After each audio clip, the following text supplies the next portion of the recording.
He handed me the cup like he always did. Warm smile, steady hand, and poison just beneath the surface. It was just coffee. That's what I kept telling myself. Sunday brunch, family around the table, laughter echoing through the kitchen. Nothing about that morning felt dangerous until James handed me the cup. I caught the smell before it reached my lips. Slightly metallic, off, familiar in a way that made my stomach twist. She cried in silence once after getting sick just like this, chalking it up to stress or bad takeout. But now I knew better. I glanced at Nina across the table, always overly helpful, always ready to refill a glass or fix my plate. We'd had our moments, sure, but lately there'd been something more. The way she watched me, the way she whispered with James when they thought I wasn't paying attention. I found the messages, months ago, flirty at first, then darker, coordinated, calculated, but I needed proof. Real proof. I smiled as I held the cup, pretended to take a sip. Inside, my heart was pounding. Something told me this wasn't just petty jealousy anymore. It was intent. There's a certain intuition you develop after being around people who wear masks. You stop hearing their words and start feeling their motives. He thought I would stay oblivious, but this time, I was ready. I stood up casually, walked behind Nina, and made my move. A clumsy stumble, a spill, 2 cups switched in the confusion. She laughed it off, called me graceful as ever, and took a sip from what she thought was her own cup. I watched her lips touch the rim. Time slowed. I felt sick, but not from the coffee, from what I knew I was about to witness. She planned it all. But this time, I had turned the game on them. Within minutes, Nina's laughter faded. Her hand trembled. Her words slurred. She blinked hard like she couldn't focus. James's smile dropped so fast it looked like a mask had been ripped off. I didn't say a word, just watched, waited, and when Nina dropped her fork and grabbed her stomach, the truth started to unravel, right in front of everyone. James stood up in a panic, rushing to her side. "What did you eat?" he asked too quickly. "Did you drink the coffee?" And in that instant, his voice cracked. He never saw it coming, because he truly believed I'd drink it, that I'd fall into whatever trap they had laid. But I had already been in that trap for months. Sick, weak, confused. And now I knew why. The look on his face when he realized the wrong person had taken the bait. Priceless. Not because I wanted Nina to suffer, but because the mask was gone. He was exposed, vulnerable, reckless. My silence was my answer for so long. But now, silence was the rope that wrapped around both of their necks, tightening with every second. People rushed to help Nina, and James was suddenly speechless. He couldn't explain the panic in his eyes, couldn't mask the guilt in his voice. And me? I sat down calmly, as if nothing had happened, took a deep breath. Because finally, after months of gaslighting and sabotage, the truth came out, and I didn't have to lift a finger. As Nina began to vomit violently, I picked up my phone and opened the voice recorder. I hadn't captured everything yet, but what was coming next? That would be the real confession, and this time, I'd make sure the world heard it. She wasn't supposed to drink it, but once she did, all their secrets started to spill faster than the coffee ever could. The moment Nina collapsed, everything changed. The brunch chatter turned into gasps and screams. Chairs scraped, plates clattered, and James's carefully polished world began to crumble. Nina clutched her stomach, face pale and drenched in sweat, her breathing shallow. I stood there frozen, not out of fear, but focus. She cried in silence, but this time it wasn't me. And as I watched her body reject what she had just swallowed, I realized how close I'd been to being in her place. James dropped to his knees beside her, calling her name like a man desperate to perform innocence. But I saw the truth in his eyes. Panic, not concern, not confusion, guilt. He knew what was in that cup, and more than that, he knew it wasn't meant for her. I'd never seen him unravel that fast. He broke me first, over months of doubt and deception. But now, he was breaking in front of everyone. He kept saying her name over and over, but the words were hollow. His hands were shaking, eyes darting around the room like he was searching for an escape. He looked up at me once, just once, and I knew. I was nothing to him, just an obstacle, a barrier between him and whatever fantasy he was building. And now that fantasy was crashing because I had dared to switch the cup. Then came the whisper. He leaned over her, thought no one would hear him, and hissed, "Why did you drink hers?" Just 5 words, barely audible, but I caught them. So did my recorder. And Nina, dazed but conscious enough, muttered something even worse. "You said it wouldn't kill her, just make her miss the meeting." And just like that, the truth came out. There it was, all of it. In one moment of chaos, their entire plan unraveled. The sickness, the timing, the jealousy. They didn't want me dead, just weak enough to lose what mattered. I felt the chill run down my spine. The Henderson meeting, the biggest pitch of my career. They had wanted me out of the way, not for revenge, but for opportunity. I was deceived, not by an affair, but by ambition dressed as sabotage. James looked like he wanted to vanish. His hands hovered helplessly over Nina, who was now gagging into a cloth napkin, barely able to speak. Family members rushed to call an ambulance, and I sat down, calm, cold, already planning my next move, because she planned it all, and now the only thing left was to watch it burn. For months I thought I was just tired, overworked, sick from stress. But no, it had been them, their hands, their whispers, their envy. They poisoned my coffee, my peace, and tried to poison my reputation. And now, he thought I would stay quiet, broken, but I wasn't staying. I was collecting. People asked what was going on, why Nina was sick, why James looked like he'd seen a ghost. I simply said, I don't know, but maybe it's time we start asking the right questions. My voice was steady, my hands weren't. Inside, I was trembling, but not from fear, from the sheer weight of truth finally sitting in my corner. And as the ambulance arrived and the chaos peaked, I did the one thing they never expected. I stepped back, pulled out my phone, and pressed save on the recording.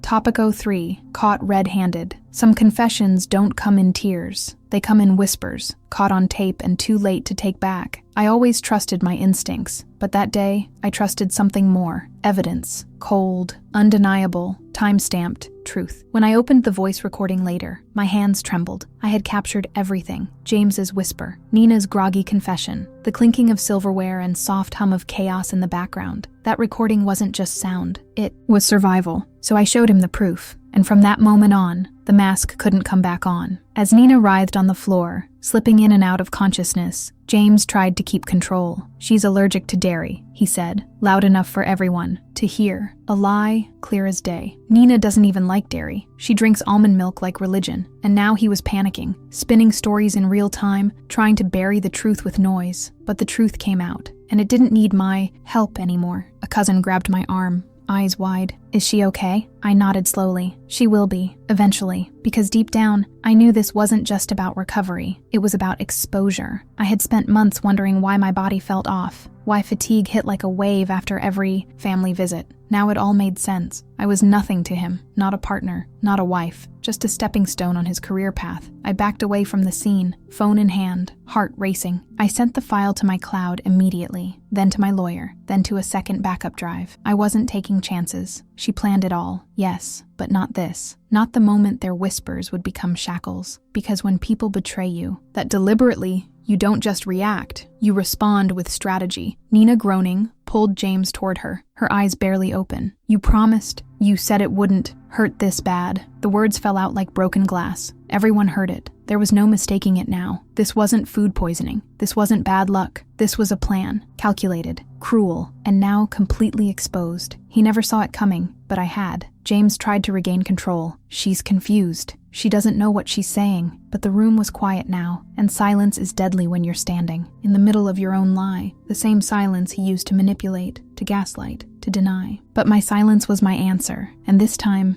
it worked in my favor. I looked at him straight in the eyes. No rage, just clarity. You drugged me for months. You sabotaged my health. You tried to destroy my career. His mouth opened, but nothing came out. Because what do you say when you've been caught red-handed with your intentions laid bare by your own partner in crime? Phones came out. Family members whispered. His mother stood in stunned silence. Nina sobbed on the floor, her strength slipping away by the second. The entire brunch had shifted into a courtroom, one where the jury was made of blood relatives, and the verdict was already sealed. He betrayed me, and now everyone knew. I stepped outside for air, heart pounding, and in that brief moment, I wasn't scared. I wasn't broken. I was in control. Finally, I had everything I needed, not just to leave, but to win. And with the ambulance sirens growing louder behind me, I knew exactly what I had to do next.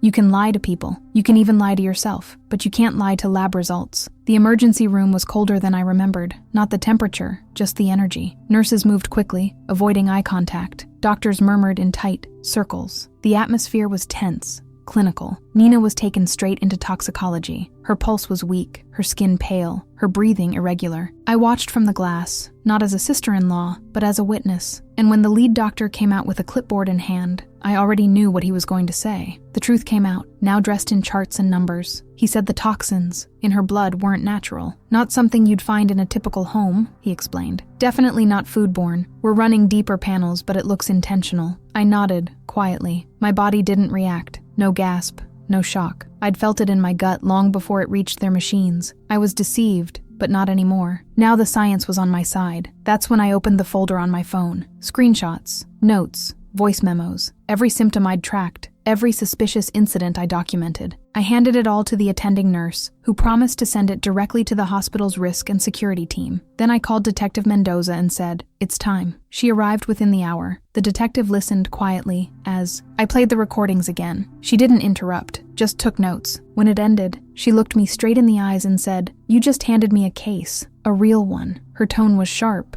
but with a hint of something deeper, respect. Because she planned it all, yes, but I documented everything. I didn't just escape. I brought receipts. Doctors confirmed the presence of pharmaceutical-grade toxins, something used in clinical testing but not available over the counter. Not in normal homes, not in a kitchen, not by accident. That's when Mendoza leaned in and asked, "Anyone in the family have access to chemicals like this?" And I smiled. James went to school with a pharmacologist. His college buddy runs a lab. They've stayed close. Suddenly, the dots weren't just connecting, they were lighting up like fireworks. Mendoza requested a subpoena for James's communications, Nina's location data. The coffee machine at home was taken into custody, along with every supplement and vitamin in the cabinet. I signed every consent form, every release. I didn't want them to miss a single detail, because he thought I would stay quiet, but I was building a fortress out of his arrogance. In the hallway, I passed James's mother. Her eyes were red, her hands shaking. She said, "Tell me this isn't true." I paused for a second, looked her in the eye, and said, "I wish it weren't, but it is." She didn't say another word, just turned and walked away. And in that moment, I knew nobody believed her either, not anymore. Nina was stable, but sedated, still too weak to speak. The doctor said she was lucky. Whatever they gave her, it wasn't a full dose. Likely meant to debilitate, not kill, but still, premeditated, cruel, calculated, and now medically confirmed. That night, as I lay in bed next to Mara,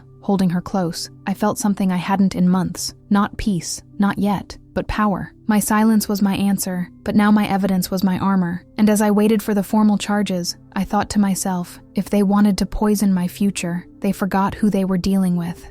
You can lie to people. You can even lie to yourself, but you can't lie to lab results. The emergency room was colder than I remembered. Not the temperature, just the energy. Nurses moved quickly, avoiding eye contact. Doctors murmured in tight circles. The atmosphere was tense, clinical. Nina was taken straight into toxicology. Her pulse was weak, her skin pale, her breathing irregular. I watched from the glass, not as a sister-in-law, but as a witness. And when the lead doctor came out with a clipboard in hand, I already knew what he was going to say. The truth came out, now dressed in charts and numbers. He said the toxins in her blood weren't natural. Not something you'd find in a typical home, he explained. Definitely not foodborne. We're running deeper panels, but it looks intentional. I nodded, quietly. My body didn't react. No gasp, no shock. I'd felt it in my gut long before it reached their machines. I was deceived, but not anymore. Now the science was on my side. That's when I opened the folder on my phone. Screenshots, notes, voice memos, every symptom I'd tracked, every suspicious incident I documented. I handed it all to the attending nurse, who promised to send it directly to the hospital's risk and security team. Then I called Detective Mendoza and said, "It's time." She arrived within the hour. The detective listened quietly as I played the recordings again. She didn't interrupt, just took notes. When it ended, she looked me straight in the eyes and said, "You just handed me a case, a real one." Her tone was sharp, but with a hint of something deeper, respect. Because she planned it all, yes, but I documented everything. I didn't just escape.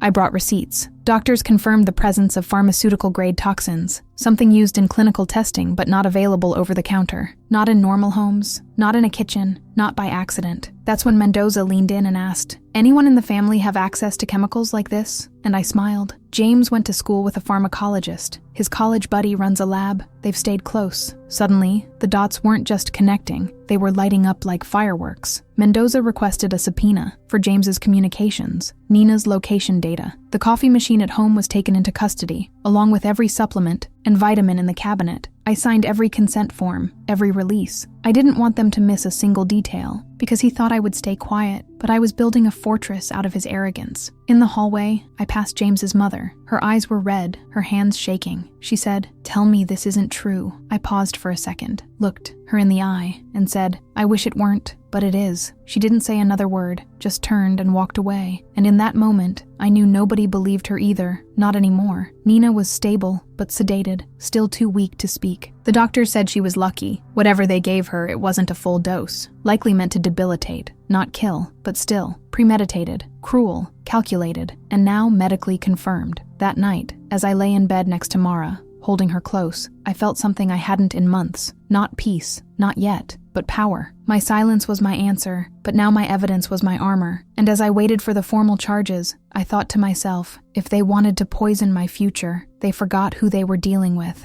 They left a trail thinking I'd never follow it, but every breadcrumb led straight to the truth. Detective Mendoza didn't waste time. She walked in with quiet authority, clipboard in hand, hair pulled back, eyes sharp enough to cut glass. She wasn't here for drama, she was here for evidence, and I had plenty to give. I handed her a folder, physical this time, filled with printed messages, photos, timestamps, even my own medical records. "Start here," I said. She looked at me and nodded once. "You were smart," she whispered. And in that moment, I felt it. Revenge, but refined, strategic. She started with James's history, his college days, his inner circle. That's when the first piece hit. One of his oldest friends, Gavin, currently worked at a small pharmaceutical research lab. Mendoza pulled his name from James's call logs. Frequent, short calls, mostly at night. She filed for digital subpoenas. He planned it all, yes, but so did we. And now it was a chess match, and his king had nowhere to move. Meanwhile, Nina's phone revealed something even colder. A private notes app.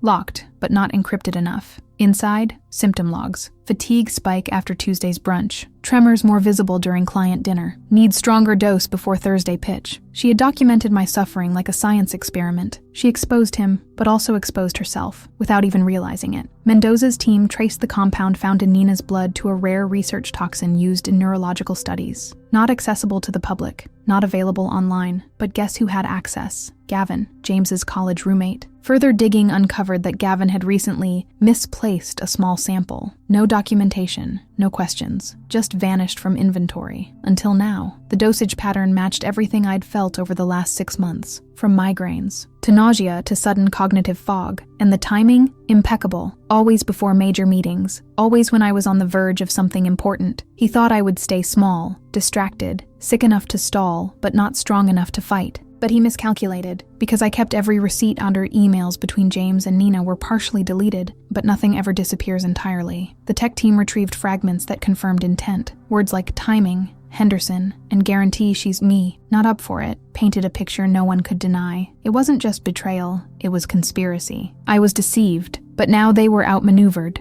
James was brought in for questioning. He denied everything, at first. But when Mendoza showed him the symptom logs, the pharmacy records, and the voice memo of his own whisper, he fell silent. That's the thing about lies. They lose power when you're staring at your own signature next to a stolen chemical. Nina, still in the hospital, lawyered up, but the damage was done. Her confession was on tape. Her notes were public. Her own body had testified against her. And the motive? Jealousy, pure and simple. She had applied for the Henderson account years ago and failed. James promised her a second chance. Together, they thought taking me down would clear the path, but they forgot one thing. My silence was my answer, but it was also my shield. And now, it was the blade cutting through every lie they told. Some battles are fought in silence. Others are won with microphones, evidence, and a judge who hears everything. The courtroom was colder than I imagined. Not physically, but emotionally. The kind of cold that settles when the truth finally takes center stage. James sat 2 rows ahead, suit too crisp for a man on trial. Nina sat beside her lawyer, pale and tense, like the walls were closing in. I didn't dress to impress. I dressed for war, quiet,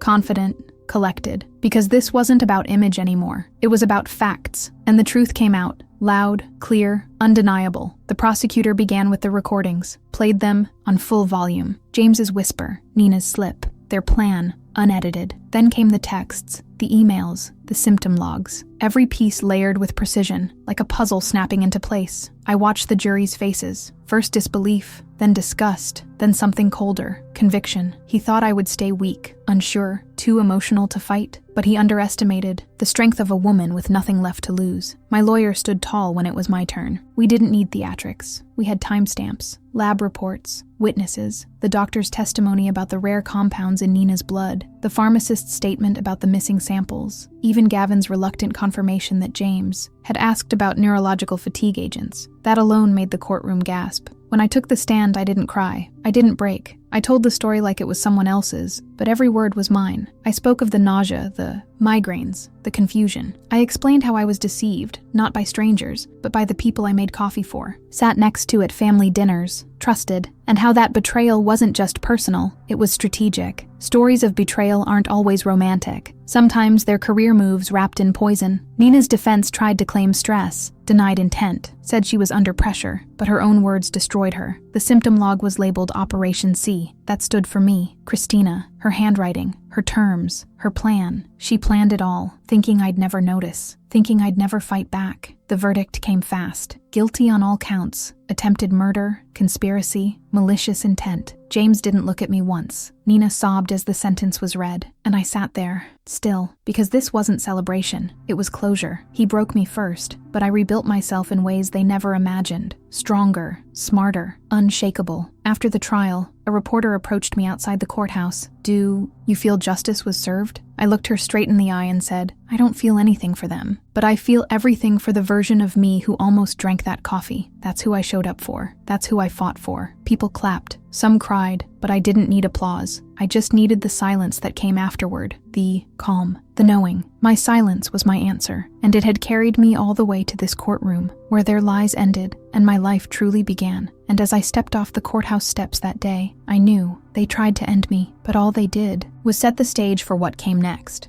They tried to silence me with poison, so I answered with a microphone and a standing ovation. The first time I stood on that stage, I felt my hands tremble, not from fear, but from power. The kind that comes after surviving something designed to break you. The kind that hums beneath your skin and reminds you, you made it. I looked out at the sea of faces, executives, entrepreneurs, young women just like I had once been, and I opened with the line I never thought I'd say. They tried to destroy my future with a cup of coffee, and just like that, I had them. He thought I would stay small. He thought wrong. The Henderson account, yes, that same one they tried to steal, is now mine, fully, proudly. It came to me the week after the trial, like a poetic reward. The CEO said, "If you could survive that and still show up prepared, there's no one else we'd rather trust." I didn't cry when I signed the contract. I smiled, quiet, steady, because my silence was my answer, and now it had turned into signatures, bookings, and keynote invitations. I became the face of resilience, not because I asked for it, but because I earned it. One sleepless night at a time, one choice at a time. I stood on that stage and didn't just tell my story. I gave them a roadmap. I told them how to document everything, how to trust their instincts, how to find the messages even when they're hidden between lines and glances. I didn't speak with anger. I spoke with truth, because the truth came out, and it set me free. And once you've been through hell and come out holding your own evidence, there's nothing left to fear. Not judgment, not whispers, not even the next betrayal. Because now I carry armor made of lived experience, and no one can take that from me. People lined up after my talk. Some cried, some said thank you. One woman hugged me and whispered, "I've been poisoned too. Emotionally, your story helped me see it." And that's when I knew this was bigger than courtrooms and contracts. This was about giving others the permission to leave, to rise, to fight back in their own way. She finally left, and in doing so, she opened a door for so many others. Nina and James, I don't think about them much anymore. I don't need to. Karma's still doing her job. They're old headlines now, cautionary tales, names attached to the footnotes of my story. Because while he broke me first, I'm the one who turned that fracture into foundation. I launched a mentorship circle, Resilient Voices. We help women navigate betrayal. Personal, professional, all of it. We teach them how to recognize manipulation before it becomes sabotage, how to protect their names, their brands, their peace. Because I was deceived, but I won't let anyone else walk through fire alone. My office now overlooks the city skyline, and taped to my desk is the last line of James's final email before the trial. "Good luck proving anything." I read it sometimes when I need a laugh, because luck had nothing to do with it. I had truth, strategy, strength. She planned it all, not the betrayal, but the comeback. And every time I hold the mic now, every time I walk into a meeting they said I'd never reach, I remember one thing: revenge isn't always about destruction. Sometimes, it's just about walking in fully healed, while they watch from the shadows.